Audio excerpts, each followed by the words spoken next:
시간에는 마지막에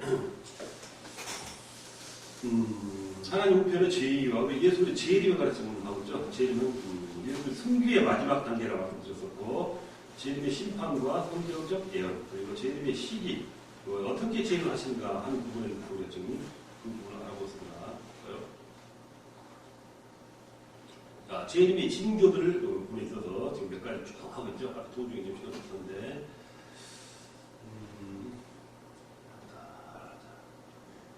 재림의 징조들 다시 한번 볼까요? 자, 천국 복음이 모든 민족들이 전파된다. 그리고 이스라엘 백성들이 회개하고 예수 그리스도에 돌아온다. 그리고 적 그리스도가 출현한다.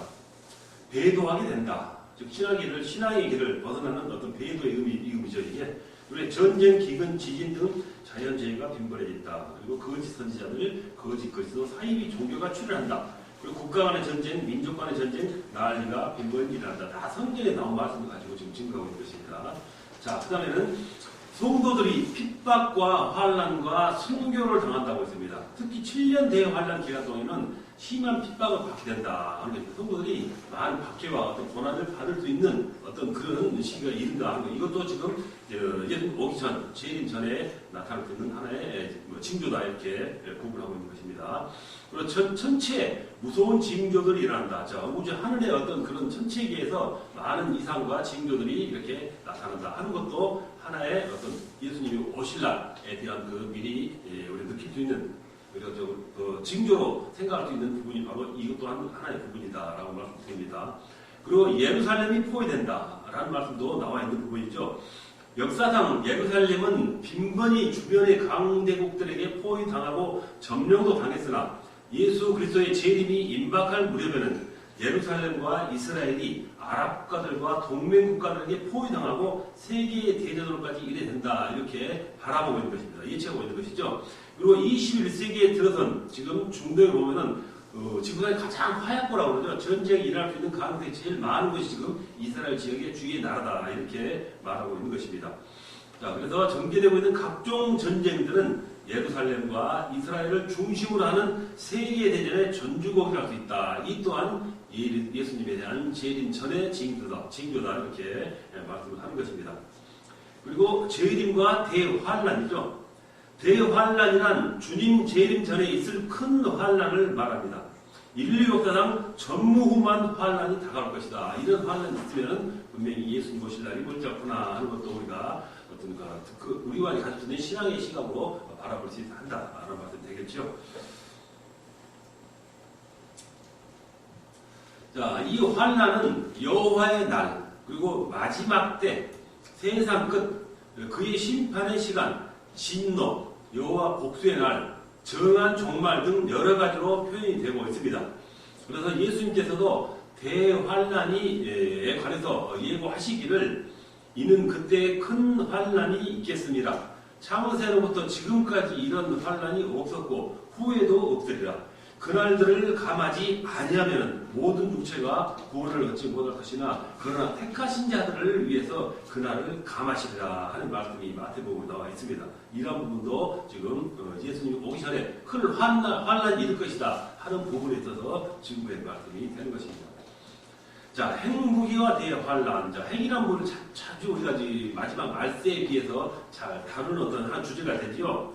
자, 그 대환란기에 핵전쟁이 일어날 것인가, 만약 핵전쟁이 일어나면 인류는 파멸할 것인가 하는 부분입니다. 그래서 이 대환란을 핵전쟁으로 지금 예상하고 있는 그런 부분도 있다는 것입니다. 그래서 지금 이 부분을 다루게 된 것이죠.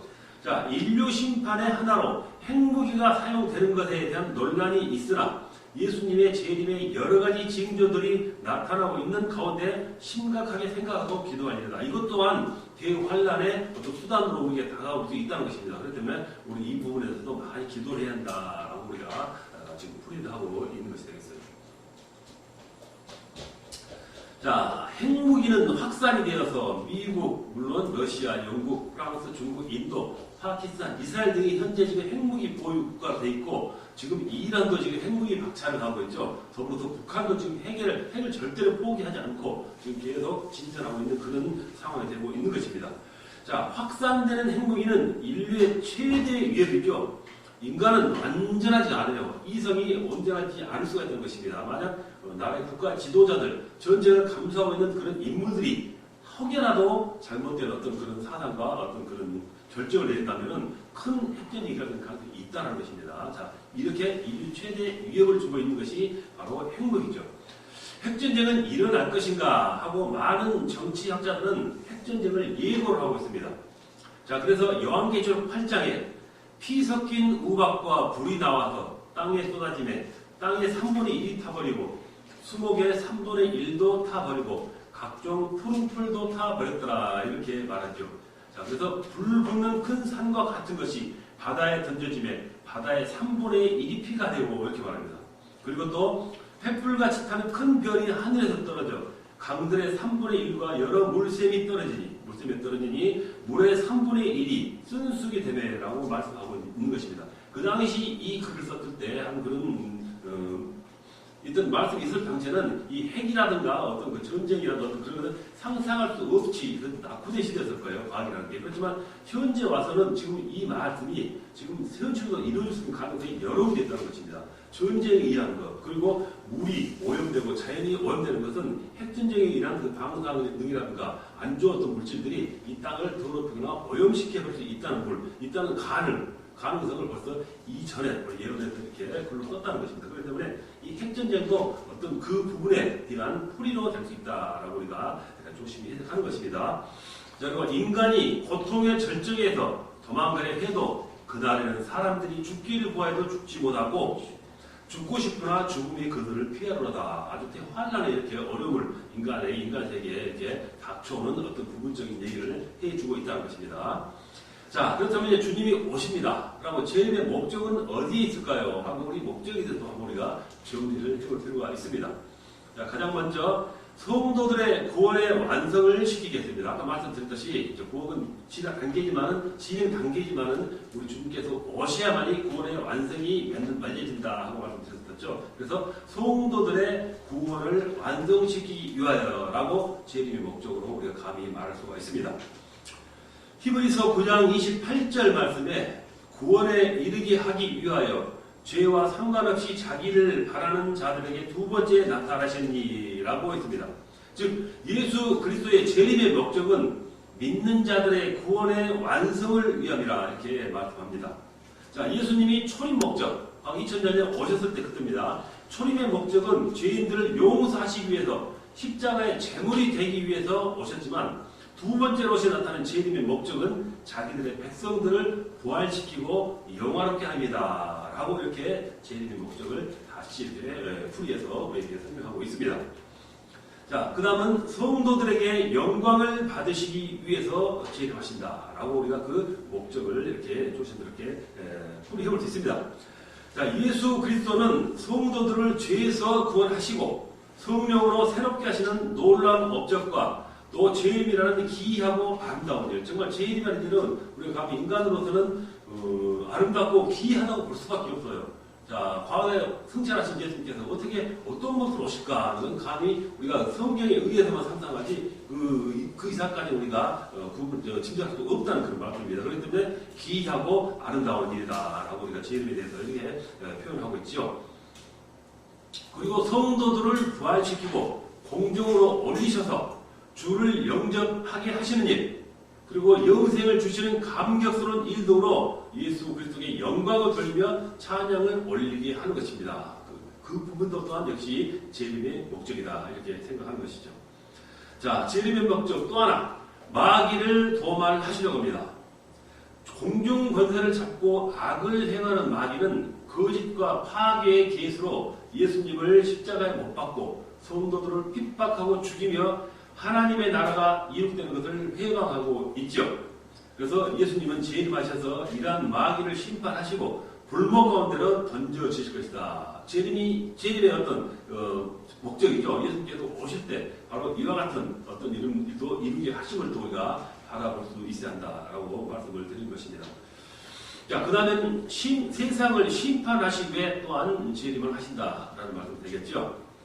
예수 그리스도는 밤에 도둑같이 죽음이 있는 곳에 독수리같이 오셔서 그 앞에 나타난 사람들과 천사들을 그들의 행한 바의 기록에 따라 심판할 것이다 라고 성경은 증거를 하고 있습니다. 세상을 심판하시기 위해서 예수께서 재림하신다라는 것도 하나의 목적이 되겠죠. 자, 그래서 재림은 악인에게는 무서운 심판으로, 그리고 성도들에게는 영원한 영광과 복을 주실 것으로 오신다라는 것이 되겠습니다. 그의 귀환과 심판은, 즉 재림과 심판이 되겠죠. 귀환과 심판은 성도들의 소망이며 새롭고 영원한 기쁨의 시작일 것입니다. 예수님의 재림, 이것이 없다면 우리 믿는 자들은 정말 우리 신앙을 이렇게 보호하고 이렇게 뭐랄까요, 그 희망을 가질 수 있는 부분이 사라지게 되는 것이죠. 그래서 이 예수님의 재림이라는 것은 우리 기독교에서도 가장 중요한 어떤 하나의 부분으로서 우리가 이렇게 결정할 수 있어야 되는 것이 되겠어요. 자, 그래서 귀환과 심판은 성도들의 소망이며 새롭고 영원한 기쁨의 시작이다라고 말씀을 드립니다. 자, 그래서 새 하늘과 새 땅에서의 평강과 희락 가운데 주님과 함께 영원히 사는 것을 또한 의미하는 것이죠. 그래서 재림을 소망하는 성도는 그때가 이르기까지 우리가 복음을 열심히 전하면서 거룩한 삶을 살아야 한다는 것이 되겠죠. 그래서 우리의 하는 모든 일은 주님의 심판대 앞에 드러날 것이고, 주님의 재림하면은 모든 영광과 함께 영원히 살아가야 할 그 하나님의 나라의 일생을 살까지 예수님의 인도를 받아야 하는 부분이기 때문에 항상 우리는 희망을 가지고 예수님의 재림을 고대해야 한다라는 말씀이 되겠습니다. 자, 그 다음에 이제 주님에 대한 심판이 있었죠. 자, 심판이란 것은 뭐랄까요? 분명히 하나의 재림에 있어서 하나의 예수님이 하실 하나의 어떤 사명이 합니다. 그때 이제 죽은 자들의 부활이 있겠는데, 이 죽은 자들의 부활도 우리가 한번 깊이 생각해야 합니다. 우리는 부활이라는 것은 믿는 자, 의로운 자들만 우리가 뭐랄까요? 그 예수님의 재림에 동참할 수 있다 하는 것도 맞지만은 또한 예수님의 심판이 있다는 것입니다. 심판이 있으면 심판에 대한 대상도 분명히 있다는 것입니다. 죽은 자도 살아나서 자기의 죗값을 받아야 한다는 게 되겠죠. 자, 그래서 죽은 자의 부활이다, 이런 제목으로 우리가 말씀을 해보는 것입니다. 자, 그래서 죽은 자의 부활에 대해서는 자, 고린도전서 15장에서 분명히 증거되어 있고, 데살로니가전서 4장 13절로 16절에, 그리고 고린도후서 5장 1절로 10절에도 증거가 아닙니다. 증거하고 있고, 다른 성경 구절에도 부활의 진리를 증거하고 있습니다. 그래서 의인도 부활하지만은 죄인도 부활을 한다는 것입니다. 왜요? 주님은 심판을 오셨기 때문에 심판의 대상이 있어야 한다는 말이 되겠죠.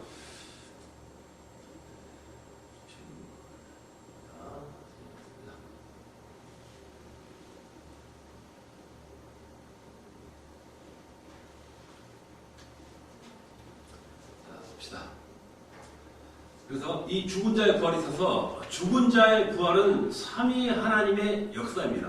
이렇게 말할 수 있어요. 자, 죽은 자의 부활은 성부 하나님의 뜻이며, 성자 하나님은 부활의 근본 되시며, 성령 하나님은 부활을 완성하신다라고 이렇게 말합니다. 성경 여러 군데서 이 내용에 대한 증거가 있었죠. 그리고 육체의 부활을 또한 로마서와 고린도전서 15장에 이렇게 자세하게 우리에게 증거하고 있습니다. 자, 의로운 자와 불의한 자가 모두 부활한다 라고 말합니다. 자, 의인의 부활은 믿으나 악인의 부활에 대해서는 논란이 있습니다. 이 죽은 자의 부활에 대해서는 여러 가지 해석이 이렇게 신학적으로도 이렇게 안무하고 있죠. 하나로 딱 결정돼서 풀이하고 있지 않다는 것입니다. 그래서 의인은 당연히 부활하죠. 그렇지만 죽은 자가 부활한다? 어떤 의미가 좀 맞지 않는 것 같지 않습니까? 그래서 이 악인의 부활에 대해서는 논란이 있다는 것입니다. 자, 예를 들면은 바리새인들은 악인의 부활을 부인하였고, 안식교나 여호와의 증인도 악인의 부활을 부인하고 그들의 완전한 소멸을 믿는다. 자, 악인들은 완전히 소멸을 믿는다라고 말하는 것입니다. 자, 악인의 부활을 부인하는 것은 성경적이 아니라는 것입니다. 왜 성경적이 아닐까요? 성경은 분명히 의인과 악인의 부활을 증거하고 있으며, 악인의 부활과 심판이 없다면 예수 그리스도의 심판 사역을 제한해버리는 데는 된다는 것입니다. 심판하러 오실 주가 아니라면 악인이 없다는 것이에요. 심판할 때는 없다는 것이 되겠죠. 그럼 예수님이 하나의 할 일이 없다는 것입니다. 그럼 성경이 거짓말이 되고 잘못된 오류로 남게 된다는 것이 되겠죠. 그렇기 때문에 잘못된 악인도 분명히 부활한다라는 것을 우리가 생각을 해야 할 것입니다. 자, 그리고 봅시다. 자, 그런 결과가 되기 때문입니다. 그래서 분명히 주님의 심판이 있다는 것은 심판할 대상이 있다. 즉 죽은 자도 부활한다라는 말씀이 되겠어요. 자, 그렇다면 죽은 자의 부활 시기는 어떻게 될까요? 자, 이분도 이 부분에 있어서도 여러 가지 설이 이렇게 난무하고 있습니다. 그래서 우리가 이 설에 대해서 하나하나 두 가지 시각을 가지고 한번 우리가 바라볼 수 있는 시각도 가져야겠죠. 자, 그래서 죽은 자가 언제 부활하고 심판은 언제인가에 대해서는 천년 왕국에 대한 견해에 따라 해석가 달리하죠. 전천년설이고 후천년설이고 있기 때문에 언제가 죽은 자의 부활 시기다라는 것을 달리 해석한다는 것입니다. 학자들이. 자, 그래서 전천년설에 의하면은 전천년설은 것은 자, 재림 후에 천년일은 천년왕국 이론이다 하는 말씀 되겠죠. 그걸 전천년설이라고 합니다. 그래서 전천년설에 의하면은 예수 그리스도의 재림이 천년왕국 이전에 있다고 믿으며 이게 전천년설이죠.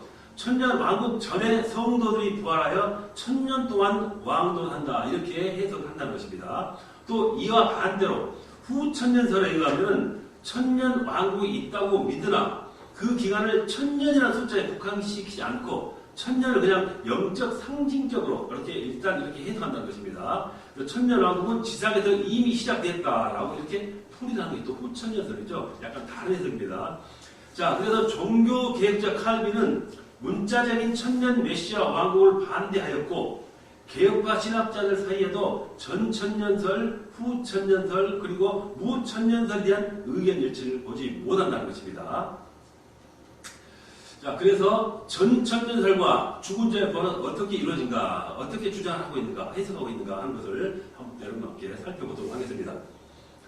자, 전천년설에 의하면은 의인과 악인이 동시에 부활할 수 없다고 믿으며 의인, 즉 성도죠. 성도의 부활과 악인의 부활 사이에 천년의 관계가 있다 한다. 이렇게 또 말합니다.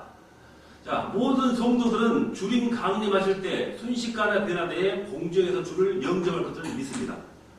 자, 그래서 7년 대환란 전 휴거를 믿는 자들은 말하기를 환란 중에 많은 성도들이 죽을 것이니 이들은 환란 후 주의 날에 부활한다. 이렇게 또 말하는 거예요. 자, 그래서 지상의 천년 왕국 동안에 예수를 믿고 죽은 성도의 부활은 천년 왕국 후에 있을 것이며 악인의 부활은 그 뒤에 있을 것으로 믿는다. 이렇게 시기적으로 달리 이렇게 말씀하고 있습니다. 그래서 죽은 자의 부활에 관한 전천년적 주장의 근거는 다음과 같습니다. 자, 죽은 자의 부활에 관한 전천년적 주장의 근거입니다. 자, 그래서 죽은 자는 무엇인가? 라는 의미를 먼저 우리가 또 약간 세부적으로 살펴볼 필요가 있습니다. 자, 전천년주의자들은 죽은 자, 톤 네크론, 원어적인 해석이죠. 죽은 자를 죽은 자 가운데서라고 또 번역을 합니다. 이 죽은 자를 이 톤 네크론이라는 말, 원어를 우리말로 해석할 때 죽은 자 가운데서라고 번역한다는 것입니다.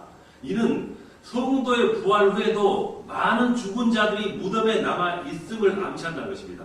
이렇게 죽은 자 가운데라고 했으니까 가운데니까 또 나머지가 있다는 말씀이 되겠죠. 그렇게 해석하는 것이에요.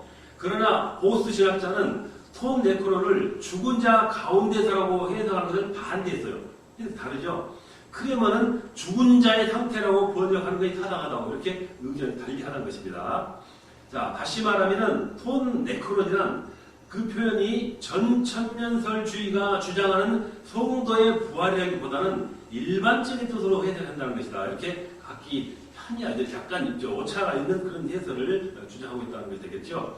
그래서 고린도전서 15장에서는 바울 사도는 성도의 부활을 말하고 있으나 보다 일반적인 용어들을 반복 사용하고 있어서 단정적으로 말하기 힘들다라고 말한 것입니다. 자, 그리고 더 좋은 부활이라고 그랬죠. 자, 같은 부활인데 더 좋은 부활이다 이렇게 말하고 또 생명의 부활이라 말하고 또 의인들의 부활을 이렇게 말을 달리하는 부분이 있다는 것입니다. 그래서 이러한 등의 구절들은 성도들의 부활만을 의미한다고 주장하는 것입니다. 그렇게 의인들만 부활한다라는 걸 주장하는 것입니다. 자, 그래서 또한 이에 대하여 또 볼코프는 이렇게 반대합니다. 이들 구절은 단지 성경이 의인의 부활과 악인의 부활을 구분하고 있다는 것만을 증명하고 있을 뿐 천년의 간격을 두고 서로 분리된 두 번의 부활이 있을 것이라는 주장에 대한 증거를 제공하지 않는다. 성경에서도 확실하게 이거다 저거다고 이렇게 확실할 수 있는 증거를 잡을 데 없다는 거예요. 그러니까 각기 다른 해석을 한다라는 말이 되겠죠. 또한 자, 그래서 하나님의 백성의 부활은 그 동적 원리와 핵심적인 본질 그리고 최종적 결과에 있어서 악인의 부활과 서로 다르기에 독특한 것으로서 또 악인의 부활보다 더 좋은 것으로서 제시될 수 있는 것이다. 그래서 의인의 부활과 악인의 부활은 어떤 시차적인 개념을 두고 부활할 수 있을 것이다 라고 또 주장을 한다는 게 되겠죠. 자, 그래서 의인의 죽음은 죽음의 세력에서 구원하지만 악인의 부활은 그렇지 못하다라고 말하는 이 말은 맞는 것 같습니다. 자, 의인은 죽음의 세력에서 구원하지만 악인의 부활은 부활을 할지라도 악인에 대한 구원해 준 것은 다른 부활이다. 이렇게 다르게 해석하는 것이죠. 자, 그래서 고린도전서 15장 22절 24절의 해석을 보면은 본문을 보면 다음과 같습니다. 아담 안에서 모든 사람이 죽은 것 같이 그리스도 안에서 모든 사람이 삶을 얻으리라 라고 말씀합니다. 그러나 각각 자기 차례대로 되니, 차례대로라고 씁니다. 차례대로 먼저 첫 열매인 그리스도요, 다음에는 그가 강림하실 때 그리스도에게 속한 자요, 그 후에는 마지막이니, 이렇게 딱 구분하고 있죠. 말씀이 그가 모든 통치와 모든 권세와 능력을 명하시고 나라를 아버지 하나님께 바칠 때라, 이렇게 말씀합니다. 그래서 이 구절에서 전 천년설은 부활의 3단계를 추출하고 있죠. 세 가지로 나눠 말하기 때문에 이 말 그대로 추출하고 있는 거예요. 첫 번째는 그리스도의 부활. 차례대로 되니 먼저는 첫 열매인 그리스도예요. 그렇죠. 둘째가 잘못났네요. 둘째입니다. 둘째는 신자들의 부활. 그가 강림하실 때 그리스도에 속한 자요. 그리고 그 후에는 마지막이죠. 셋째 부활은 악한 자의 부활이라는 거죠. 이렇게 세 가지를 나눠가지고 따로 부활의 의미를 분리해서 표현했다라는 게 되겠어요. 자, 이에 대한 반론이죠. 자, 반론은 차례대로는 먼저는, 다음에는, 그 후에는, 마지막에는 되게 영어입니다. 그래서 이 영어들의 원어에는 에이페타 아니면 에이타라고 하는데 이 해석을 이렇게 달리한다는 게 되겠어요. 그래서 이들은 언제나 긴 시간을 의미하는 것은 아니라는 것입니다. 약간 간격은 되지만 우리가 생각하는 뭐 1000년 정도 되죠. 우리가 상징하는 긴 의미의 해석은 아니다라고 말하는 것이 지금 반론으로 나온다는 겁니다. 분명히 그 위에서는 세 가지를 구분했지만 이 단계를 또 반대한다는 것입니다. 이 사람은, 이 반대론자들은. 자, 그래서 예를 들면 누가복음 16장 7절과 야고보서 4장 14절에 보면은 거기에 분명히 에이페타가 사용됩니다. 그리고 마가복음 8장 25절, 요한복음 13장 5절, 19장 27절에 또 에이타가 사용되는데 곧 일어날 일, 잠시 후에 일어나게 될 일을 이렇게 가르치고 있다는 것입니다. 그래서 차례대로 말하자면 첫 번째 아니면 강림하실 때, 그리고 그 후에는 이 구분을 긴 간격으로 보지 않는다라고 말하는 것이 되겠어요. 자, 그래서 될 일을 가리키고 있으며 신자의 부활이 종말과 천년의 시간을 간격을 두고 있다는 해석은 과장이라고 수 있다는 것입니다. 신차가 그렇게 크지 않다는 것을 의미하는 거예요. 분명히 분리는 되겠지만은 차례대로라는 의미는 성경에 나와 있지만 이 시간은 그렇게 긴 시간은 아니다라고 반론을 제기하기도 한다는 것입니다. 자, 그 다음에는 데살로니가 전서 4장 16절의 해석을 보면은 주께서 호령과 천사장의 소리와 하나님이 나팔 소리로 친히 하늘로부터 강림하시리니 그리스도 안에서 죽은 자들이 먼저 일어나고 말씀하십니다. 이거 분명히 어떤 차례를 두는 것이 되는 말씀이 되겠죠. 자, 그래서 전 천년서는 본문을 해석하되 그리스도 안에서 죽은 자들이 먼저 일어난다고 했기 때문에 죽을 때 그리스도 안에 있지 않은 자들이라 악인들은 뒤에 일으키심을 받는다라는 것입니다. 이것이 바로 죽은 자들의 부활이라 이렇게 달리 시차를 두고 해석하는 것이 되겠죠. 자, 이에 대한 반론이 또 있습니다. 이에 대한 반론은 먼저 일어나고를 해석할 때 먼저를 지나치게 시차적으로 한다는 것입니다. 약간 그 비슷한 동시인데 약간 먼저는 그렇게 큰 의미를 둘 수 없다라고 반론을 제기한 것입니다. 그렇지만 먼저라는 말이 분명히 있기 때문에 약간 길든 짧든 차이를 두고 분명히 부활의 시기가 다르다라는 것을 말하고 있는 것입니다. 자, 그리스도 안에서 죽은 자들이 먼저 일어난다는 분명한 성경 구절이 있긴 하지만 믿지 않고 죽은 자들이 악인의 부활을 긴 시간을 두고 일어나는 사건으로 단정할 수 없다는 것입니다. 그렇게 긴 시간 차를 주지 않는다는 거예요. 자, 그렇죠. 그래서 데살로니가 전서 4장 16절은 단지 신자들의 부활만 언급하고 있을 뿐이다 라는 것입니다. 먼저는 없었지만, 자, 그러니까 뒤에는 죽은 자 부활은 다루지 않았다는 거예요. 부활이. 자, 그 다음에는 이제 요한계시록 20장 4절로 6절의 해석이 되겠죠. 자, 말씀 그대로 되겠습니다. 자, 또 내가 보호자들을 보니 거기에 앉은 자들이 있어 심판하는 권세를 받았더라.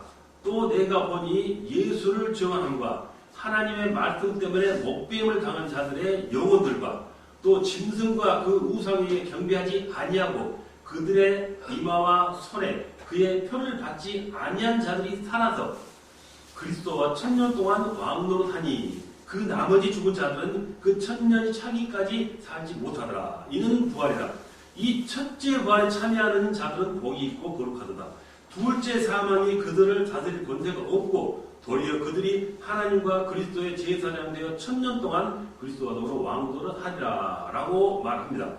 자, 전천년설은 보면은 5절과 6절에 있는 첫 번째 부활을 언급했습니다. 이 첫 번째 부활을 언급했으니 두 번째 분명히 있을 것으로 해당하는 것입니다. 첫째란 것은 둘째, 셋째가 있다는 의미가 되겠죠. 그래서 분명히 첫째라고 부활을 언급했으니 두 번째도 부활이 있을 것으로 해당한다라는 말씀을 하고 있는 것입니다.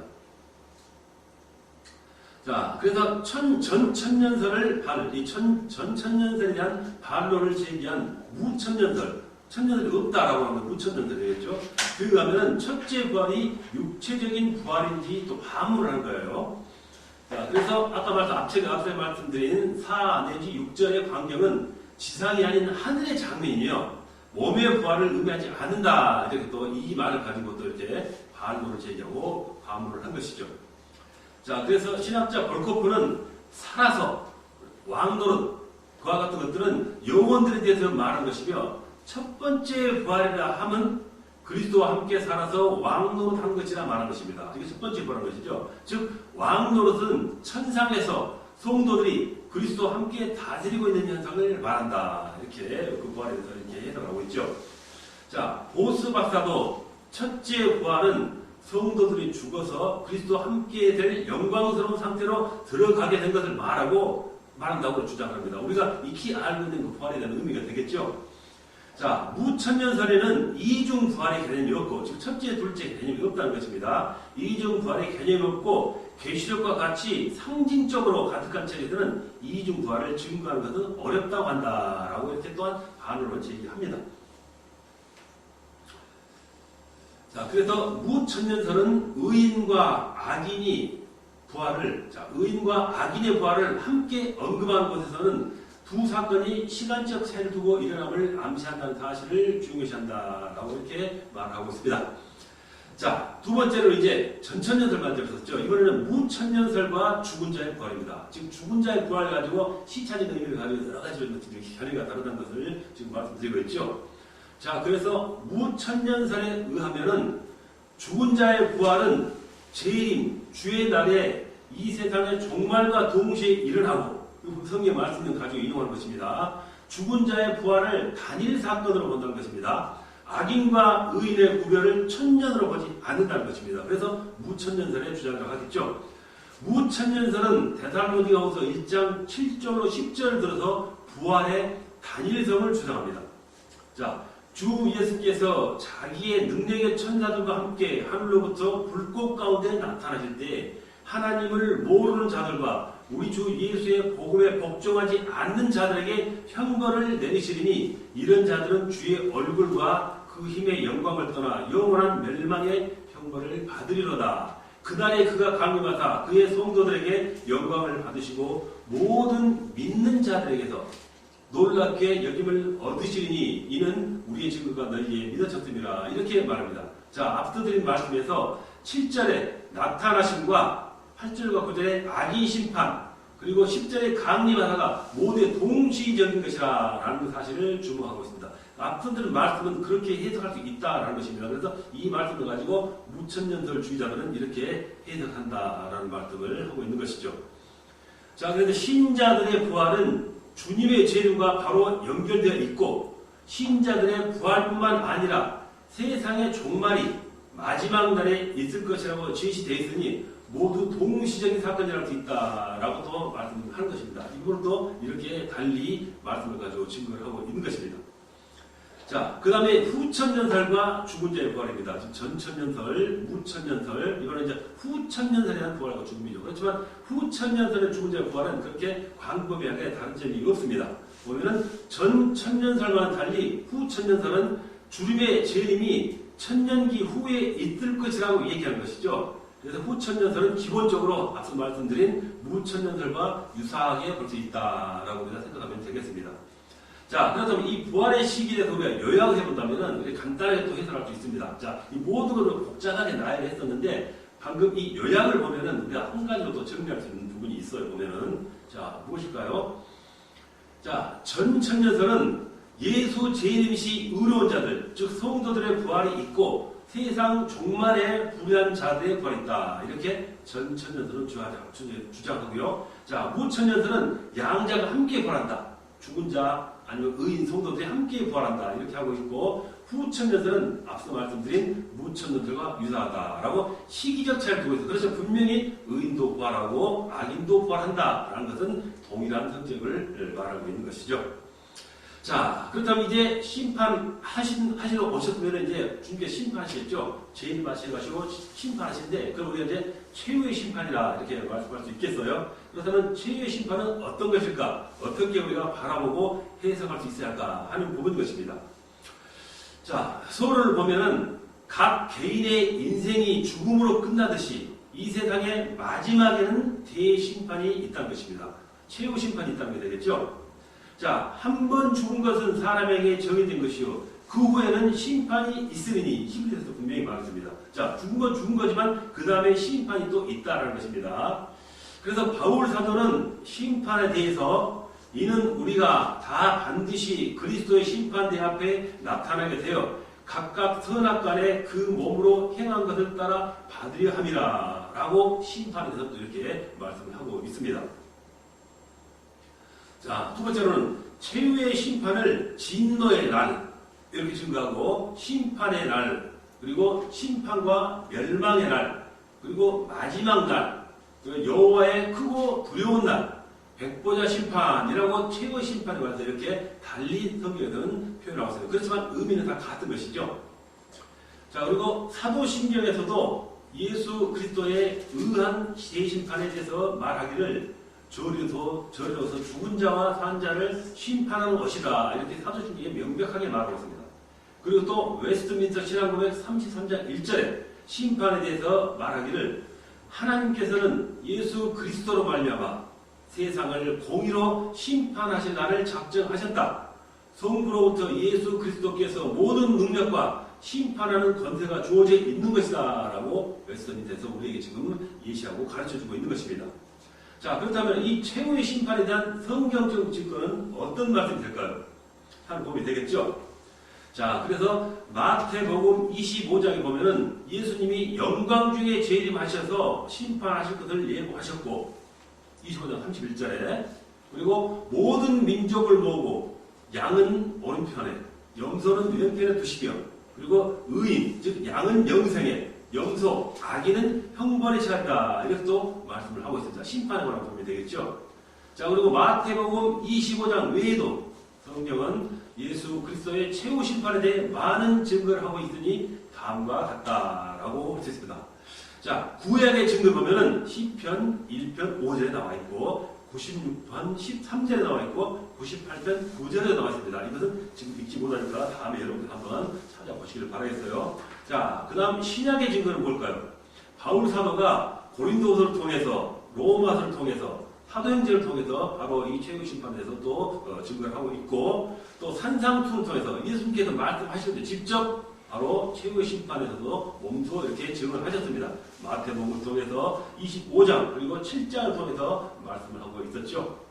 자, 그리고 고난주간의 전도의 말씀 중에서도 바로 최후의 심판에 대해서 증거를 하셨고 또 계시록에 보면은 바로 15장 7절에 진노를 당한 금대접에서 관한 내용이죠. 그게 바로 최후의 심판에 대한 어떤 그런 예언된 말씀을 우리에게 전해주고 있다라는 것입니다.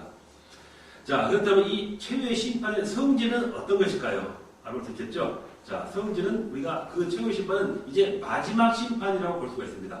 자, 마지막 심판이라는 것은 다음에 심판이 없다는 뜻이라 되겠죠?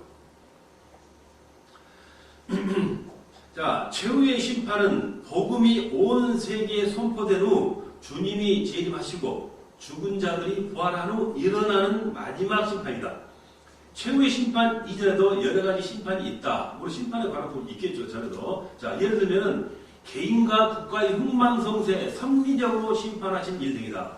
이와 같은 것은 성경에도 많이 나와 있죠. 구약 시대에 이스라엘 백성들이 하나님의 말씀을 반하고 또 이렇게 따르지 않고 말씀과 반대된 행동을 때는 분명히 벌하시는 국가에 대한 어떤 그런 역사적인 선물도 볼 수가 있었습니다. 이런 것 하나에 우리 최후의 심판은 아니지만 앞에도 심판하는 부분이 있었다라는 것을 예시하는 게 되겠죠. 자, 성경은 하나님께서도 현세도 악을 처벌하시고 선을 보상하시는 번든 징악의 선례를 베푸시는 것을 증거하고 있습니다. 자, 그러나 최후 심판 전에는 악이 처벌되지 않고 오히려 보상되는 일이 흔하고 선한 일이 보상되지 못하는 걸 볼 수가 있습니다. 자, 최후의 심판하고 지금 그 앞선의 심판을 말을 하고 있는 것입니다. 그래서 그 전에 현재에 이루어지는 하나님의 섭리의 심판은 우리가 이 세상 살아가면서 보는 것도 우리가 직접 많이 볼 수 있습니다. 악인들이 득세하고 더 잘 싸고 거짓말하고 겉모술을 이용한 사람들은 오히려 더 잘 살고 떵떵거리고 살죠. 그래서 의롭고 정직한 자들은 더 이렇게 힘들게 살고 어렵게 사는 걸 볼 수 있습니다. 만약에 하나님 심판이 완전히 최후 심판처럼 이루어졌다면 그럴 수는 없는 것이죠. 그렇지만 현대 심판들은 이런 부분이 있다는 것입니다. 자, 악이 처벌되지 않고 오히려 보상되는 일이 흔하고 선한 일이 보상되지 못하는 것을 볼 수 있다는 것입니다. 자, 그래서 말라기 2장 17절 보면은 이에 대해 단식하기를 정의의 하나님이 어디 계시냐라고 했다는 것입니다. 그렇죠? 악인들이 득세하고 선한 사람들은 고난을 당하기 때문에 바로 이 말라기에 이런 말씀을 했다는 것입니다. 그러나 이건 최후 심판이 아니죠. 자, 그래서 최후의 심판할 때 불공평한 현실이 제거가 된다는 것입니다. 그러나 최후의 심판 때는 이러한 불공평한 일은 현실은 바로 제거된다는 것입니다. 그러니까 최후의 심판 때는 지금 우리가 말하는 불공평한 그런 심판과는 다르다는 것입니다. 선은 확실하게 선이고 악은 확실하게 벌을 받는다라는 것이 바로 뚜렷한 어떤 그 심판과 있는 것이 최후의 심판이다라고 말하는 것입니다. 자, 그리고 최후의 심판은 단회적이면서 완전합니다. 1차, 2차, 3차가 아니라 단회적, 이대로 이루어지면서 완전하게 심판이 이루어진다라고 말합니다. 현대의 심판은 앞서 말한 대로 불완전한 심판이 여러 군데 있었었죠. 그것과 다르다는 말씀을 하고 있는 거예요. 자, 천년설에 의하면 심판을 세 가지로 나눕니다. 이것 주장이 다릅니다. 말씀의 내용에 따라서. 자, 벌거프는 다음과 같이 설명을 하고 있습니다. 첫째, 주님의 강림 시에 살아있는 성도들이 받는 심판이다. 이 심판에서는 부활한 성도들이 각 행위를 따라 보상을 받는다라고 첫째로 말을 했고, 둘째는 대환란 직후 예수 그리스도의 주의 날에 있을 심판이다. 이 심판은 이방 나라들이 받는 심판인데, 이는 이방 나라들이 이스라엘, 즉 주님의 형제 중에 가장 작은 자로 나온 부분이 있었죠. 성경 말씀에. 그에 대한 태도에 따라서 국가가 받는 심판이다라고 말합니다. 둘째 심판과 첫째 심판 사이는 7년 대환란의 간격이 있다라고 말합니다. 자, 그리고 셋째 요한계시록 20장 11절로 15절에 보면은 심판으로 크고 흰 보좌, 즉 백보좌 앞에서 악한 자들이 받는 심판입니다. 부활한 악한 자들이 그 행위에 따라 심판을 받으며 그들이 받을 형벌의 정도가 결정된다라고 이 백보좌 심판을 다시 한번 계시록에서 말하고 있죠. 둘째 심판과 마지막 심판 사이는 1000년의 기간이 있다라고 말하죠. 자, 그래서 벌거프가 말하면 되겠어요. 자, 세 번의 나로 심판이 시행된다는 전 천년설의 문제점을 살펴보면 다음과 같다. 첫째, 성경은 심판의 날을 복수로 날들여 표현하지 않았다는 것입니다. 복수로 표현하지 않고 있다. 심판의 날이지 심판의 날들이 아니라라고 성경에 말씀합니다. 둘째로 의인, 즉 양과 악인의 분리는 최후의 심판 때 일어난 사건이다 라고 또 말씀하셨고, 최후의 심판은 나라를 다루어 이루어진 것이 아니라 단지 개인에 대한 심판을 말하는 것이며, 의인과 악인의 최종적인 분리는 세상의 종말에 최후의 심판 때 이루어진다, 이렇게 말씀을 하고 있습니다. 자, 그렇다면 이 최후의 심판이 왜 중요한가라고 하면 살펴보는 것도 중요하겠어요. 자, 최후의 심판은 현세에서 보는 모든 불공평한 모순 등을 제거하고 하나님의 공의의 완전하심을 나타내시기 위해 필요하다. 불공평한 모순을 완전히 제거한다고 했습니다. 그래서 완전한 공의로 완전한 심판을 나타내기 위해서 필요하다라는 거죠. 그래서 최후의 심판은 필요하다는 것을 강조하고 있는 것이 되겠고요. 믿음으로 구원받은 하나님의 은총, 이신디그를 이렇게 말씀드리죠. 이 최후의 심판에서 빛나며, 즉 믿음으로 구원받은 하나님의 은총이 이 최후의 심판 때 빛난다는 것입니다. 그리고 죄인을 구원하시는 마지막 단계인 영화를 완성하시기 때문이다. 그래서 최후의 심판은 이렇게 반드시 필요하다라고 말하고 있는 것입니다. 자, 그리고 하나님의 절대 주권과 영광이 찬란하게 드러난다. 최후의 심판을 통해 이런 말을 한다는 것이죠. 하나님의 주권과 절대 주권과 영광이 찬란하게 빛난다라는 것입니다. 자, 그리고 하나님 앞에서 숨겨질 수 있는 것은 단 하나도 없다. 자, 최후의 심판 때 하나님 앞에 숨겨진 것은 눈꼽만도 없다는 것입니다. 그 무엇도 감춰질 수 없고, 자, 이렇게 심판으로서 통해서 드러날 수 있는 문제다라는 것입니다. 선악간에 완전히 드러나, 선한 일은 보상을 받고 악한 일은 벌을 받게 된다 하는 것이죠. 자, 성도, 의인이라 할지라도 살아가면서 수많은 죄를 지으며, 죄들을 지으며 살아가고 있으며 심판대 앞에서 직구하게 되고 영벌을 받아 마땅하지만 예수 그리스도의 십자가의 공로로 용서받는 죄인들을 깨닫고 하나님을 더욱 찬양하게 된다라고 말씀을 합니다. 그렇겠죠? 많은 죄를 짓고 살아왔던 그 죄인들이지만 예수님의 어떤 그 보혈로서 구원받은 그 존재를, 그 사실을 알았을 때 더욱더 하나님을 찬양하지 않을 수 없다라는 것을 말하고 있는 것입니다. 자, 악한 일은 처벌을 받고 선한 일은 보상을 받기 위해 심판은 필요하다라고 말씀합니다. 그리고 또 경건한 삶을 살기 위해서 필요하다. 자, 인간적인 마음이 원래 그렇지 않겠습니까? 심판이라는 어떤 단계적인 어떤 주는 암시가 우리에 있다면 그래서 죄가 멀리하게 되고 건강한 삶을 살기 위해서 더 노력하는 모습을 바라볼 수 있다는 것입니다. 그래서 경건한 삶을 살기 위해서는 반드시 심판이라는 것도 필요하다라는 말씀이 되겠어요. 자, 우리 인생의 모든 것이 심판 때 만천하에 드러날 것이 두려워서 경건한 삶을 살게 된다. 그래서 인간의 하나의 단편적인 모습을 성경이 대변해주고 있는 것 같다라는 생각이 듭니다. 그것도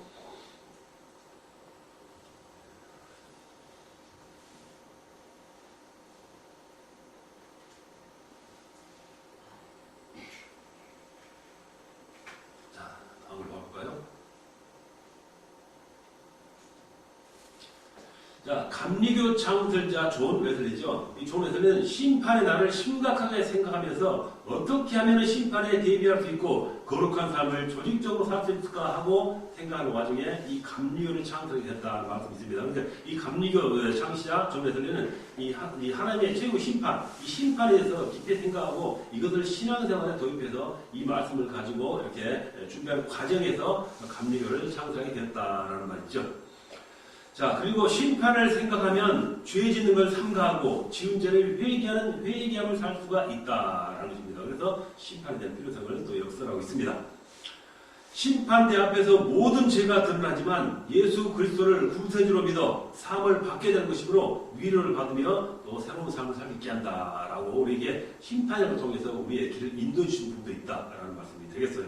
자, 성도의 순환, 인내, 사랑의 수고와 선행을 보상하시는 주님을 믿어 열심히 우리가 되어서 신앙생활을 한다면 주의 나라, 그리고 천국을 위해서 우리가 봉사할 수 있는 날이 올 수 있다라는 것이 또한 우리의 의미가 되겠습니다.